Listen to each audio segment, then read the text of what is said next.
Welcome to another episode of Throwing It Back with Sean Farrell. I am Sean Farrell. God is great all the time. All the time, God is great.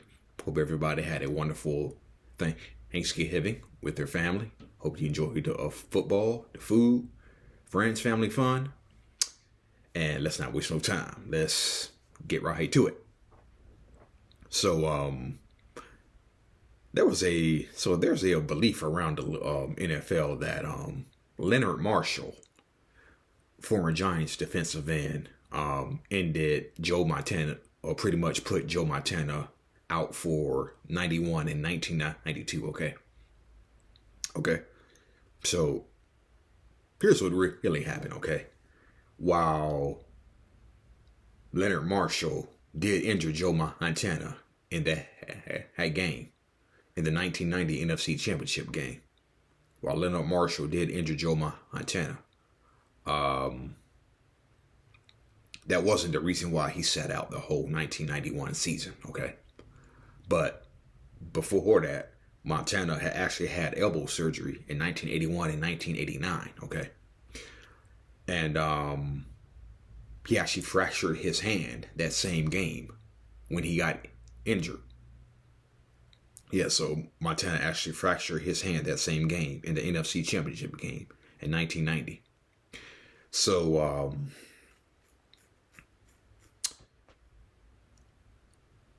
here's what really happened, and this is what led to the emergence of Steve. This is what led to the emergence of Steve Young, another Hall of Famer. First of all, Montana had actually had tendonitis, what some thought were tendonitis, and he had pain. But he got injured throwing a 40-yard post pattern in practice. That's how he injured his elbow. And the doctors initially thought for a short time, there was tendonitis, nothing more. But before a preseason game, Montana felt severe pain and swelling in his elbow. Okay. And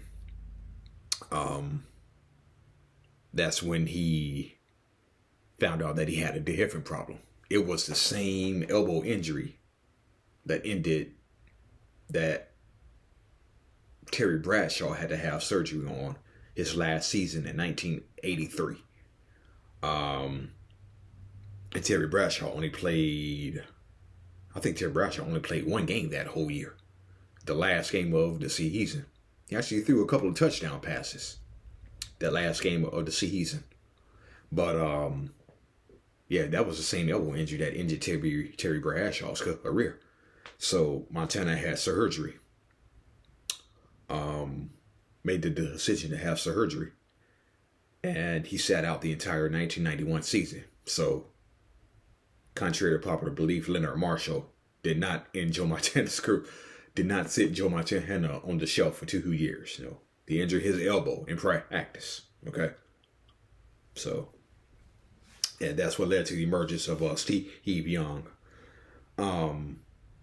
Interesting enough, Montana came back that last game of 1992, and he threw a couple of touchdown passes against the Detroit Lions.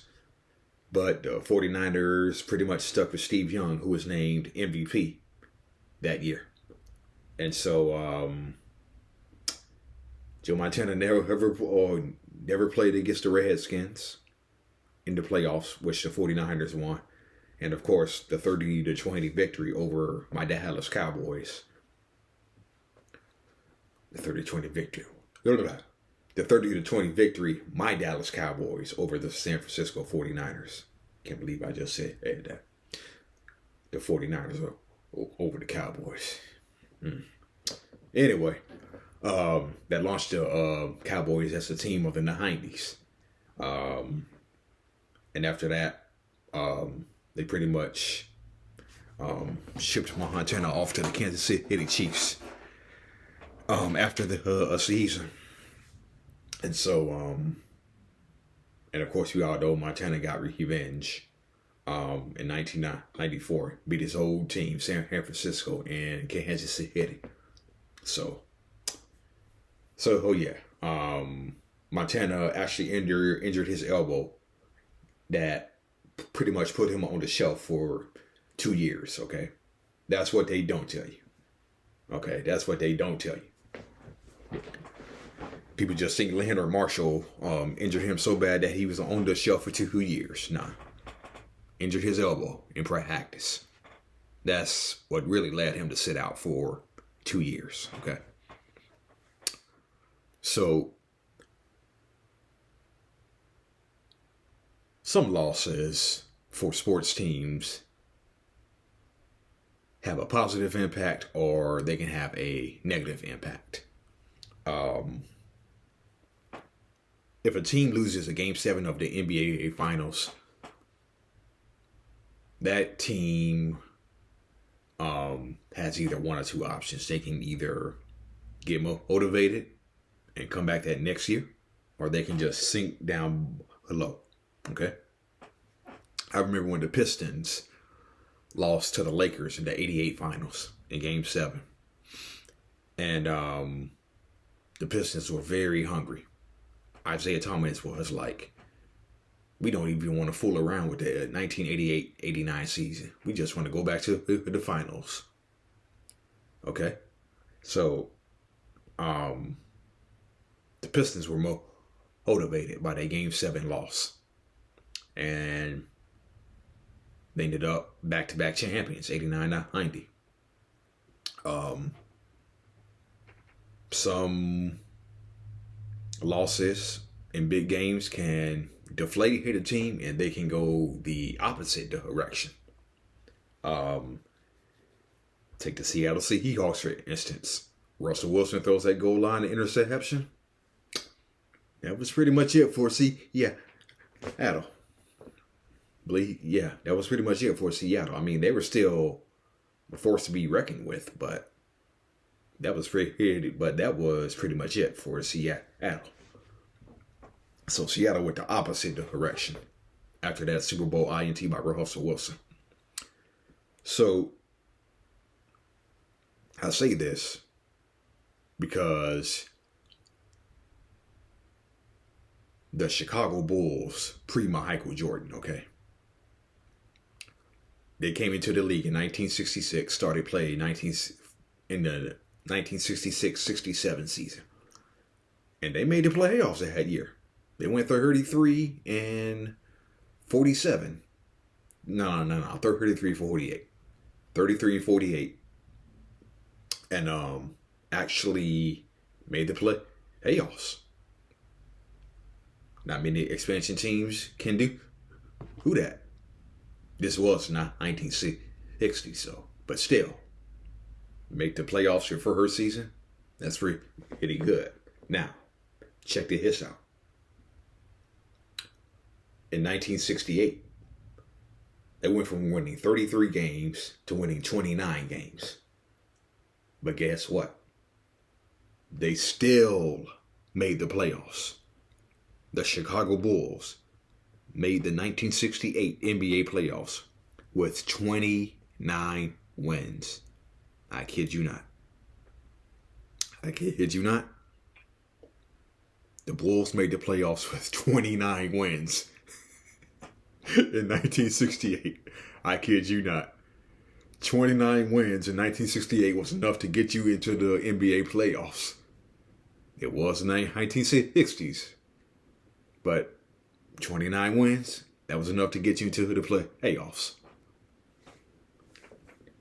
That might be, as a matter of fact, the Chicago Bulls may be the only team to win less than 30 games and actually make the playoffs in the history of the NBA. I got to go back and look that up, okay? But they may be the first team in NBA history to win less than 30 games and make the playoffs. So, anyway, regardless, they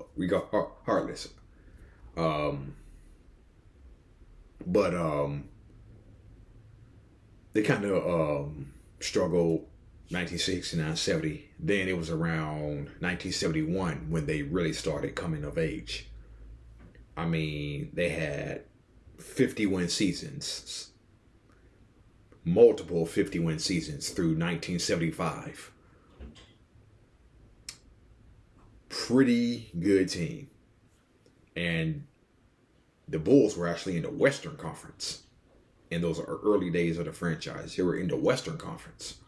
So it didn't help that they kept running into either the Lakers or the Bucks in the playoffs. But multiple 51 win seasons, 50 win seasons, 57 win seasons, 52 win seasons, multiple seasons. So the Chicago Bulls were a force to be reckoned with, and they were a championship contender. They just needed another guy to take them over the top. They kept running in, as I mentioned, they kept running into the Lakers or the Bucks, which meant they kept running into Kareem, or they kept running into Wilt in those days. So in those days, the Bulls had an absolutely stacked roster, okay? They had Bob Love. They had Norm Van Lier. They had Jerry Sloan, future NBA coach. They had Chet Walker. They had Clifford Ray, future NBA head coach Bob Weiss.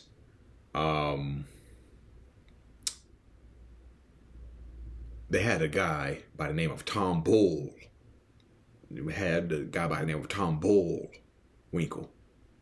Tom Bullwinkle. Big body guy. Could bang with anybody. Big body guy would throw your butt out of the plane. So these guys, were the primarily made up the Chicago Bulls, and this was the team that led them to multiple 50-win seasons in the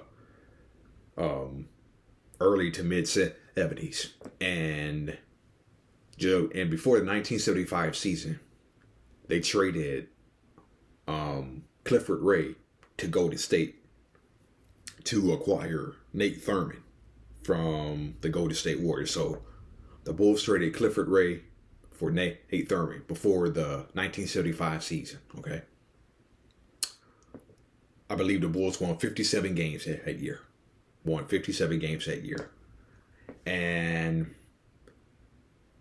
they won 57 games, and they make it to the 1975 Western Conference Finals. And who shall they go up against? The Golden State Warriors, who now had Clifford Ray. Okay? It was a hard-fought series, but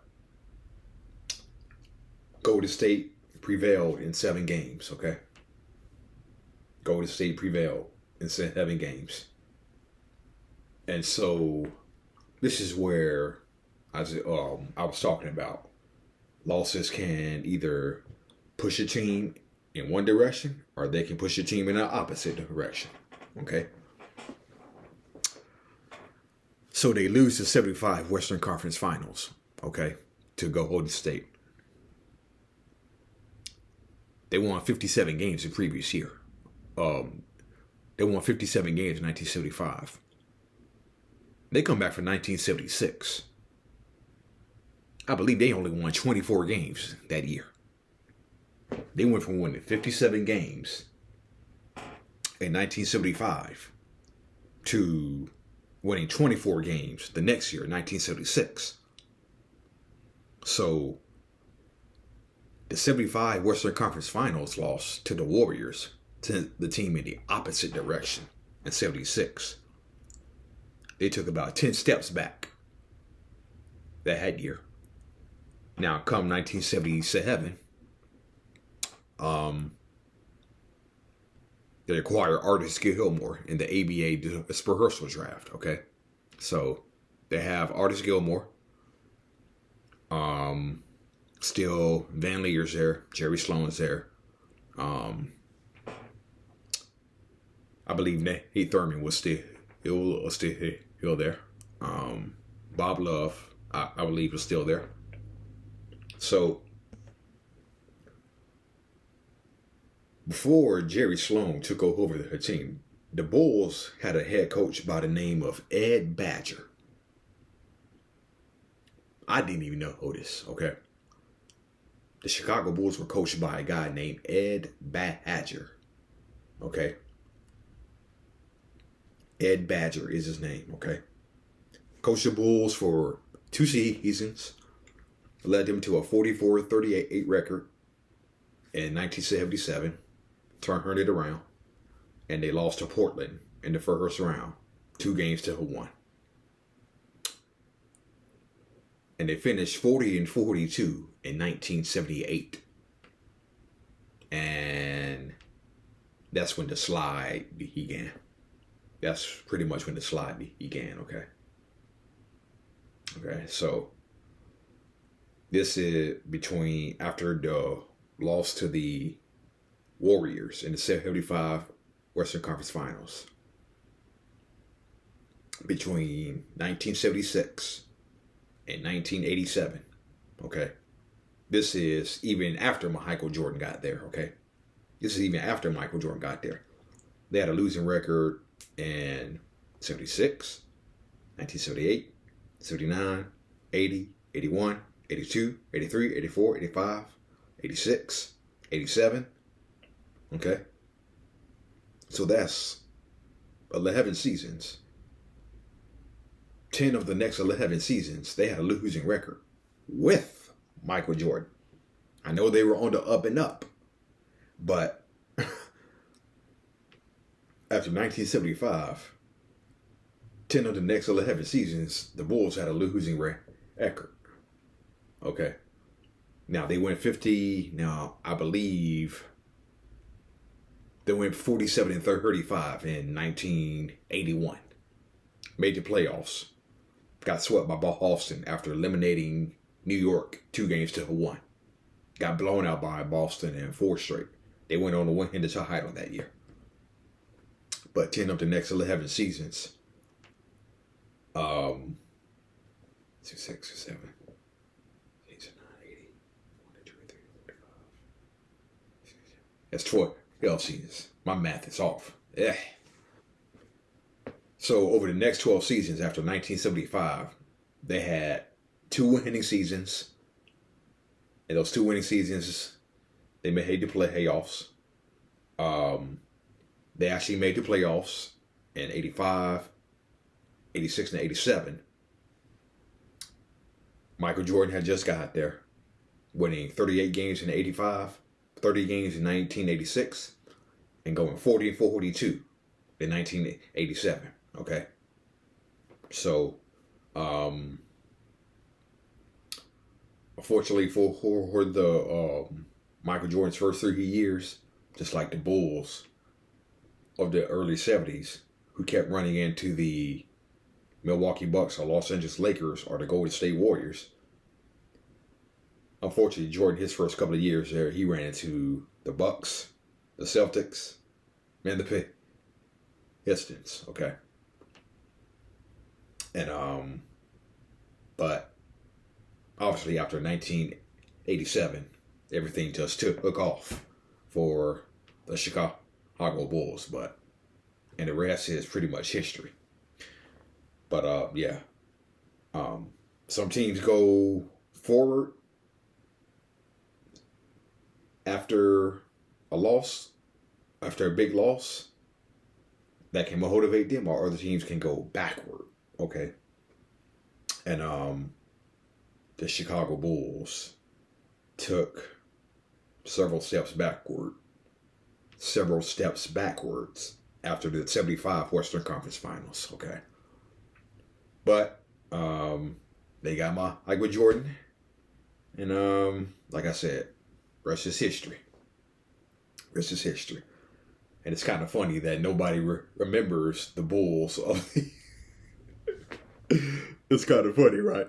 Nobody remembers those early Bulls teams with Van Leer, Chet Walker, Jerry Sloan. Nobody remembers those Bulls teams. It's the Jordan effect. It's the Jordan effect. Because nobody talks about those early Bulls teams and how good they were. But they were pretty good, okay? They were pretty good. All right. That's it for Throwing It Back with Sean Farrell. I am out of here. Peace. God bless you all.